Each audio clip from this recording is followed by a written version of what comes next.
తెలుగు వారి number 1 choice Telugu matrimony.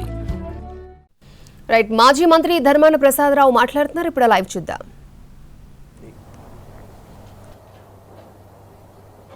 రెండవది, మనలాంటి ఆర్థిక స్థితిగతులు కలిగినటువంటి ప్రజలకు చాలా పెద్ద భారమైనటువంటి నిర్ణయం అని ఈ సందర్భంగా మనం చేస్తున్నాం. గడిచిన కొన్ని రోజులుగా రాష్ట్రం అంతా ఈ చర్చ నడుస్తూ ఉంది. విద్యార్థుల్లోనూ తల్లిదండ్రుల్లోనూ వైద్యం అందనటువంటి ప్రాంతాల్లోనూ ప్రైవేట్ ఆసుపత్రులు అందులో అందుబాటు లేనటువంటి వైద్యం గురించి చాలా చర్చ నడుస్తుంది.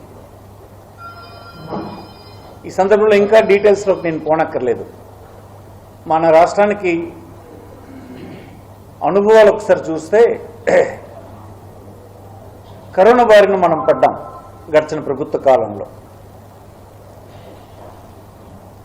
కరోనా బారిన పడితే ఆనాడు రాష్ట్రంలో ఉండేటువంటి వైఎస్ఆర్ కాంగ్రెస్ పార్టీ జగన్మోహన్ రెడ్డి గారి నాయకత్వం ఉన్నటువంటి ప్రభుత్వం దేశంలోనే అత్యుత్తమంగా కరోనాను ఎదుర్కోగలిసినాం. ఇతర రాష్ట్రాల్లో ఇంత ధీటుగా దాన్ని ఎదుర్కొనేటువంటి సందర్భాలు లేవు. అనుభవం ఇది మనకి. అలాంటి విపత్తు వచ్చినాడు కూడా ప్రభుత్వ ఆసుపత్రులు గట్టిగా పనిచేసినాయి, నిలబడగలిసినాయి, ప్రజల తరఫున భరోసా ఇవ్వగలిసినాయి. ప్రైవేట్ ఆసుపత్రులు ఎన్ని మనం విజిలెంట్గా ఉన్నప్పటికీ, ప్రభుత్వ అధికారులు ఉన్నప్పటికీ, ప్రైవేట్ ఆసుపత్రి అనేది ఆదాయం కోసం పెట్టుకున్నది కనుక ప్రజల నుంచి కరోనా భయాన్ని చూపించి దోపిడీ చేసే కార్యక్రమం దేశంలోనే జరిగిపోయింది. రాష్ట్రంలోనే కాదు, రాష్ట్రంలోనే జరిగింది, దేశంలోనూ కూడా జరిగింది. ఆనాడున్నటువంటి ప్రభుత్వ ఆసుపత్రుల్ని గట్టిగా పనిచేయించగలిసినాం కనుక కొంతవరకైనా ఆంధ్రప్రదేశ్లో మనం తట్టుకోగలిసినాం. ఐఏఎస్ అధికారుల్ని ప్రతి హాస్పిటల్కి ఇన్ఛార్జీల కింద పెట్టి భోజన వస్తువులకు అవసరమైనటువంటి ధనాన్ని ఇచ్చి చాలా విజిలెంట్గా ఉండడం వల్ల కొంతైనా నిరూపించగలిసినాం. కానీ అల్టిమేట్గా దేశంలో ఉన్న ప్రజలు ఎలాంటి అభిప్రాయానికి వచ్చారంటే వైద్యం అనేది వదిలేశారు, గాలికి వదిలేశారు, ప్రైవేట్ వ్యక్తులకు ఇచ్చేశారు, వాళ్ళు ప్రజల్ని నిలువుదోపిడీ చేసేస్తున్నారు. కరోనా వచ్చి కుటుంబంలో ఒక సభ్యుడు చనిపోతే ఆ చనిపోయాడనే బాధ కంటే మిగిలిన వారు, కుటుంబంలో మిగిలిన వారిని ఆర్థికంగా ఆసుపత్రులు దొరిచేసి మిగతా సభ్యుల్ని మానసికంగాను ఆర్థికంగాను భవిష్యత్తు లేకుండా చంపేస్తున్నారన్నటువంటి ఆవేదన ప్రజల్లో వ్యక్తమైంది. నిజానికి నేను కూడా చాలా కాలం శాసనసభ్యుడిగా, మంత్రిగా అనేక ప్రభుత్వాల్లో పనిచేశాను.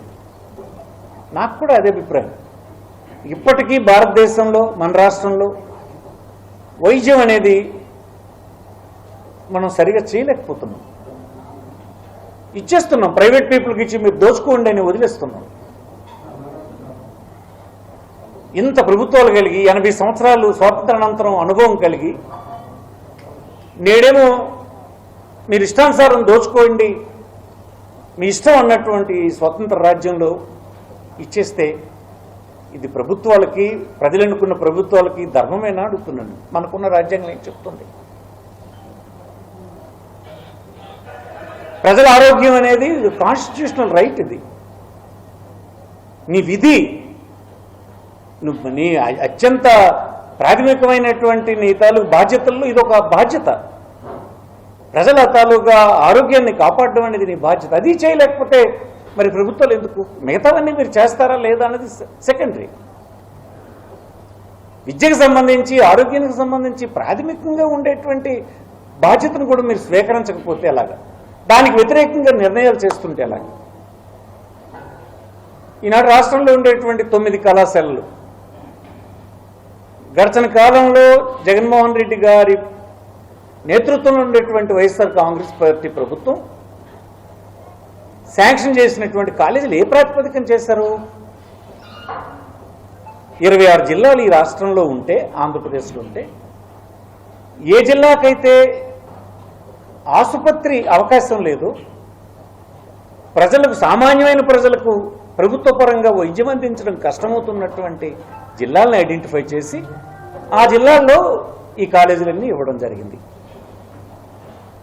సుమారు 17 కాలేజీలు శాంక్షన్ తీసుకురావడం, అందులో గవర్నమెంట్ ఆఫ్ ఇండియా ఇచ్చినటువంటి ఒక స్కీమ్ ద్వారా వచ్చినటువంటి కొన్ని కాలేజీలు అయితే, మిగతావన్నీ మనం ప్రభుత్వమే ఒక సిస్టమేటిక్ పద్ధతిని అనుసరించి ఈ కాలేజీలు నడవడానికి అవసరమైనటువంటి విధానాన్ని రూపొందించి, ఆ విధానం అంటే ఏంటంటే 50% సీట్స్ 15,000 రూపాయల ఫీజుతో